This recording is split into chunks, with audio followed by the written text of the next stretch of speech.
রাজধানীর যাত্রাবাড়ীতে দুনিয়া কলেজের শিক্ষার্থী মিনহাজুল ইসলামকে কুপিয়ে হত্যা ও আদাবরে সুমন শেখ নামে এক যুবককে কুপিয়ে কবজি বিচ্ছিন্ন করার ঘটনায় ৯ জনকে গ্রেফতার করা হয়েছে।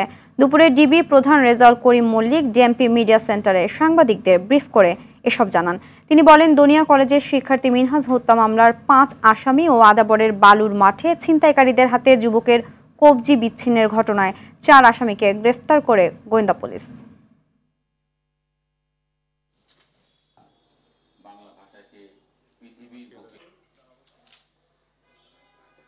সাজু মিয়া হত্যার মূল হোতা রকুন মিয়াকে আমরা গতকাল গ্রেপ্তার করতে সক্ষম হই।